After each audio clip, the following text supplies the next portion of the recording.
काछ वाच मन निश्चल राखे, धनि धनि जननी तेरी रे। नरसिंह मेहता जी के। इंद्रियों को वश में करो। नेत्र सबसे खतरनाक, इनको बहुत सावधान रखो। बहुत बहुत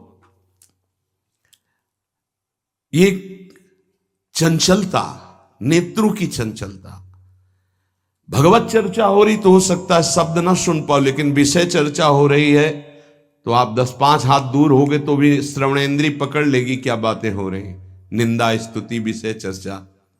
इंद्रियों को शासन में रखो, इंद्रियों को वश में करो, क्योंकि ये ज्ञान विज्ञान का नाश करने वाले महापापी काम इन्हीं के वशीभूत होकर तुम्हें नष्ट करते। मार डाल इस पापी को। भगवान के पाप मानम प्रजयहीनम ज्ञान विज्ञान नाशनम, मार इस काम को नष्ट कर। तस्मात् तुम इंद्रियाण्यादौ नियम भरतर्षभ। ये महाभारत सबको लड़नी पड़ेगी, ये महाभारत है, सबको लड़नी पड़ेगी। अगर आपको अपने स्वराज्य सिंहासन पर बैठना है, मुक्त होना है, तो ये युद्ध स्वीकार करना पड़ेगा, ये चुनौती स्वीकार करनी पड़ेगी। भगवान कह रहे इंद्रियों को वश में कर, ज्ञान विज्ञान का नाश करने वाले इस महापापी काम को अवश्य बलपूर्वक मार। भगवान आदेश कर रहे हैं। पाप मानम प्रजयहीनम ज्ञान विज्ञान नाशनम, तस्मात् तुम इंद्रियाण्यादौ नियम भरतर्षभ। इसलिए पहले इंद्रियों को काबू करो। रसेंद्रिय से शुरू करो, मुख्य द्वार। ये ज्यादा रजोगुणी भोजन पाने पर चंचल होती। जब ये चंचल होती तो हर इंद्रियों में चंचलता। इसको संभालो। उचित आहार, सात्विक आहार, कम स्वाद वाला आहार, बच जाओगे। ज्यादा स्वादिष्ट पाने की कोशिश मत करो। अगर रसेंद्रीय स्वाद नहीं छोड़ पाए तो जनेंद्री का स्वाद छोड़ पाना बड़ा कठिन हो जाएगा। इंद्रियों को विषयों में संयोग मत होने दो। भोग बुद्धि से प्रवृत्त ना करो। केवल जीवन निर्वाह बुद्धि से प्राण पोषण के लिए पहले यहीं से शुरुआत करो, रसेंद्री से। प्राण पोषण के लिए अन्न जा रहा है, स्वाद के लिए नहीं। आप नहीं हो भोक्ता, ये रसेंद्री का है। इतनी जबान में रखी गई पूरी बात। यहां के नीचे कोई मतलब नहीं है क्या जा रहा है, इससे यहां कोई स्वाद नहीं। बस ये 2 अंगुल 3 अंगुल का खेल है। इसे क्या गुलाब जामुन है या क्या, बस ये जहां अंदर गए ना तो फिर और कुछ मांगे होने लगेंगी। रसेंद्री से स्वाद। अब अगर जरा सा नमक कम हुआ तो हल्ला मचाने लगे, नमक लाओ थोड़ा कम है। भैया किसके लिए, किसके लिए स्वाद बना। कभी कभी तो मनाओ कि नमक डालना भूल जाए, फिर देखे कैसा लगता है। कभी कभी बिना स्वाद के भी भोजन पाना चाहिए। हाँ, ऐसा करो। मन चंचलता रहित हो जाए, इसके लिए सात्विक भोजन करो। अच्छे अच्छे पदार्थ इसको दिखा दो। हाँ, जैसे आज साधु सेवा भंडारा ऐसे जैसे होता है, कभी ऐसा उत्सव आदि में तो दिखा गुलाब जामुन। जब परोसने आवे तो क्यों आज थोड़ा उधर ऐसे बस दिखा, और वो जले गए। हाँ बोल दो अंदर से। हाँ, गरम गरम धुआं उठता हुआ समोसा, हरी चटनी, लाल चटनी और वो सेवई नमक वाली। हाँ ऐसे। अब ये खा के तुम ध्यान करोगे किसका, अब ये निर्णय तुम करो। ये चीजें खा के तुम ध्यान करोगे, प्रभु का तो ध्यान होने वाला नहीं। सात्विक भोजन पाने से हमारे अंदर भजन की वृत्ति बढ़ती है, और रजोगुणी तमोगुणी भोजन पाने से भोग वासना बढ़ती है, निद्रा प्रमाद स्थिति आती है। बिल्कुल सच्ची बात समझो, ये 3 गुणों से हर सामग्री बनी हुई। इसीलिए संतों ने निर्णय किया आप ये पा सकते हैं, ये पा सकते हैं, ये पा सकते हैं। खूब अनुभूति विषय है, इसलिए मना किया गया आप ये नहीं पाएंगे। क्यों नहीं, भगवान ने तो सब कुछ बनाया है पाने के लिए, तो पाने के लिए भी बनाया है तो फिर और व्यवस्था भी भगवान ने बनाई है। रो रो नरक, अंधतामिस्त नरक, ये भी भगवान ने बनाए हैं, तो इनका भी स्वाद आप लीजिए। सावधान शतोगुणी भोजन संयम पूर्वक पाइए, नाम जप करते हुए, और इतना कि बस लगे कि हाँ, थोड़ा वजन लगने लगे कि हाँ हो गया, बंद कर दो, शाम के फिर पा लेना। कोई तुम्हें तो ये है नहीं कि पता नहीं मिले कि ना मिले, कै दिन मिले कै दिन ना मिले। उसमें होता है कि अब जो मिला है डाल लो, पता नहीं कै दिन बाद मिले। तो आप लोगों को तो एक मिलता है, तो संयम में आपके पास व्यवस्था श्री जी ने सबकी कर दी। तो संयम से आहार, और अच्छे पदार्थ ना लो तो अच्छा है, अगर लो तो बहुत कम लो, थोड़ा। खीर हटाओ और सब कुछ अब पीने दो, तो वो मन, खीर में नुकसान नहीं है, गुलाब जामुन में नुकसान नहीं, वो जो मन को बढ़ावा मिला रसेंद्री के द्वारा, अब वो इतने में तृप्त नहीं रहेगा, वो और इंद्री को लेकर के भ्रमण करवाएगा हमको। और जब इसको मारना, जैसे मन हमसे गलती करवा देता है तो क्या कहो, गाल में मारो, तो त्वगेंद्री पिट रही, उससे क्या होना है। इसको कैसे मारा जाए, इसको ऐसे मारा जाता है, ऐसे। जैसे गुलाब जामुन, भैया आज हमारा पेट दर्द कर रहा है, वो कहेगा नहीं, कहो, नहीं नहीं बिल्कुल नहीं कहेंगे। वो जो मन को पीड़ा हो रही, अब वो पिटाई हो रही, साधक मन को बहुत दुलार करता, पीट नहीं पाता। इसको पीटना सीखो, बहुत जल्दी ठीक हो जाएगा। ये कहता है आज ये देख ले, हाँ हाँ बढ़िया है, चलो चतुरासी जी शुरू करते हैं। वो कहेगा नहीं नहीं चतुरासी जी शुरू कर। उसको मारना है तो उसके विपरीत चलना पड़ेगा। साधक से गलती होती, मन को मारना है और वो मारता और किसी को है। आज ये नहीं कहे, आज ये नहीं, आज ऐसे नहीं, आज अच्छा। मान लो आप परिक्रमा दे आए तो शरीर को पीड़ा पहुंच रही, मन को कोई फर्क नहीं पड़ रहा। मन जिसको चाह रहा है वो चीज उसको ना दो तो उसको पीड़ा होती है, और उस पीड़ा को आप अपनी मान लेते हैं, इसलिए दुलार करते हैं। इस रहस्य को समझिए, मन की पिटाई जरूरी है, और ये इतने सुरक्षित रहता है कि इसको दुलार करना होता, पीटना होता नहीं। इसकी पिटाई है कि ये जब जो मांगे आज ऐसे, तो दिखा दिया कि हाँ देखो ये है, मिलेगा नहीं तुम्हें पाने को, और वो जलन पैदा करेगा। 5 ही मिनट का चांस है, 1-2 बार केवल आएगा ये कि गुलाब जामुन गुलाब जामुन, फिर बाद में तो मिलना। और रोज कौन मिलता है, हाँ नहीं कोई बात नहीं है, धैर्य रखिए। और अगर वहां सब कुछ बना हुआ साथ में केवल खिचड़ी, तो खिचड़ी परोसा लीजिए, और वो जलेगा, आप देख लेना वो जलेगा। ऐसा क्यों कर रहे हो, इसलिए कर रहे हैं कि हमें श्री जी चाहिए। बदमाश, तुझे हम जो दे, फिर इसके बाद हमसे और मांग करेगा। संतों ने इसको ऐसे वश में किया है। बहुत कठिन, बहुत कठिन है। अगर सामने से मिठाई प्रिय है और वो निकल जाए, आप परोसाओ ना, तो आप देख लो, कामा संजायते क्रोधा, भौं चढ़ जाएगी अपने आप से। कितनी बड़ी चूक हो रही है।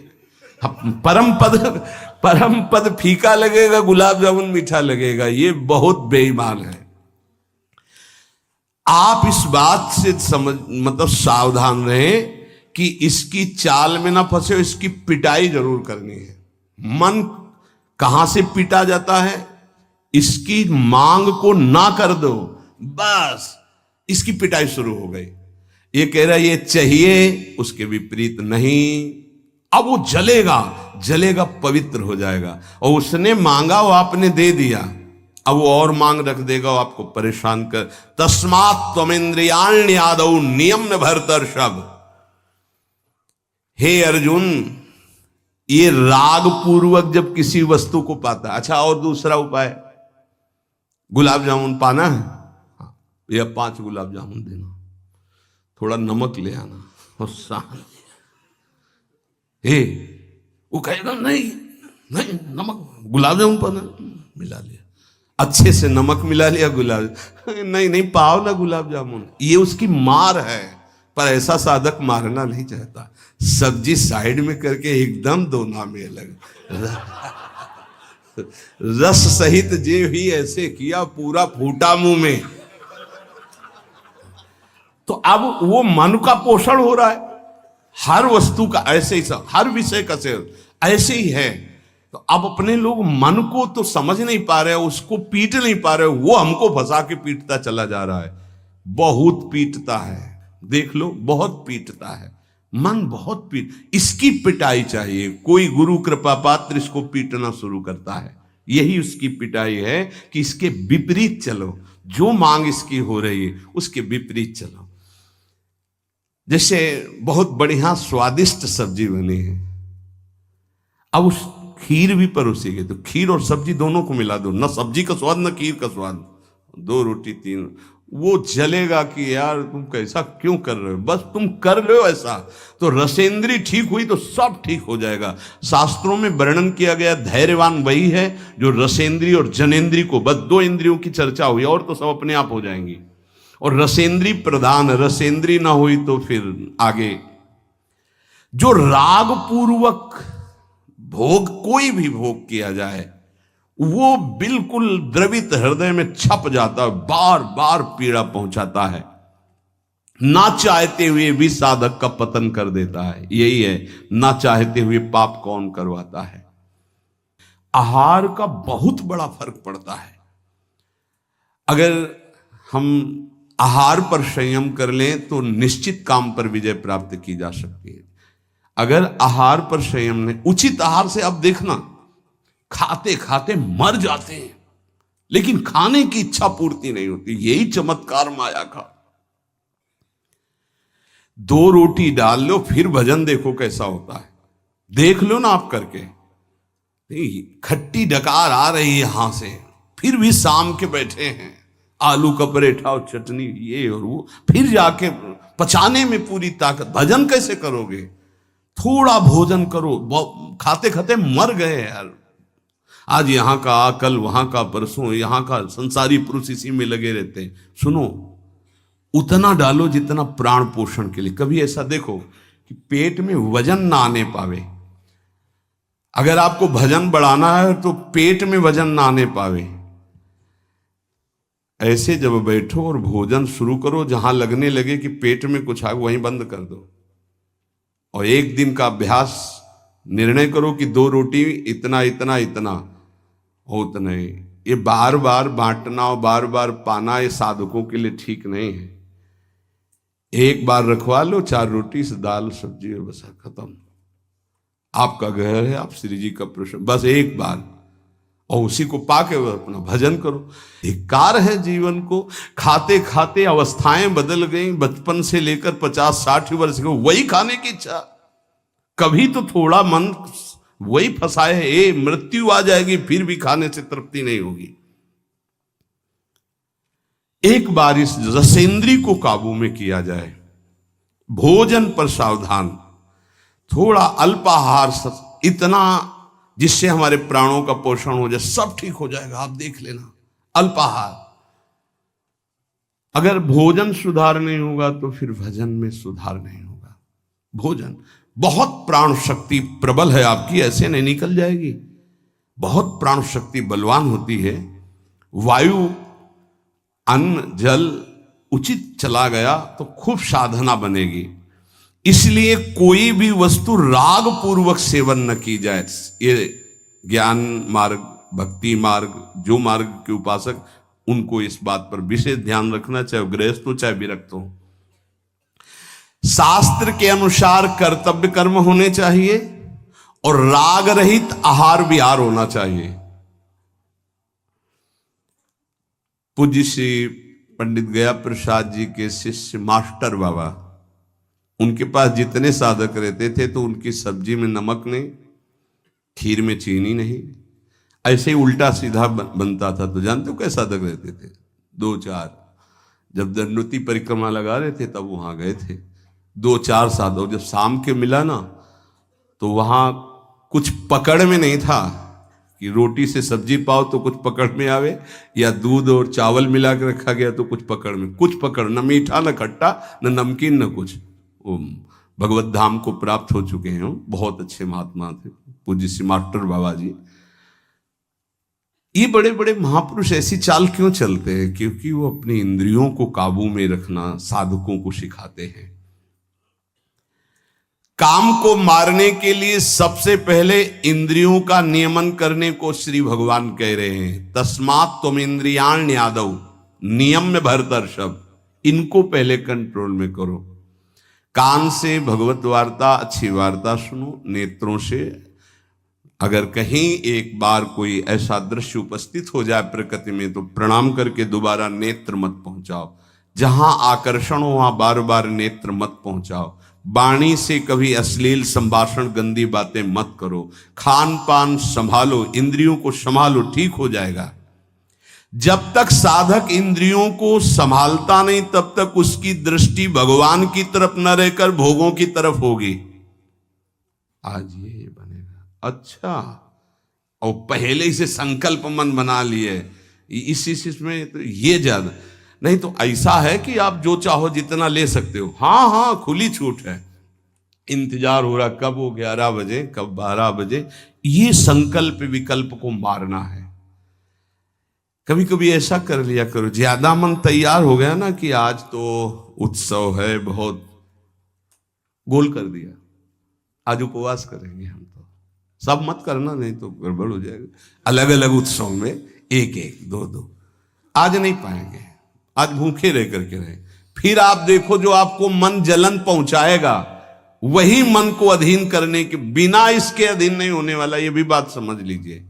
यहीं से अधीन किया जाता है।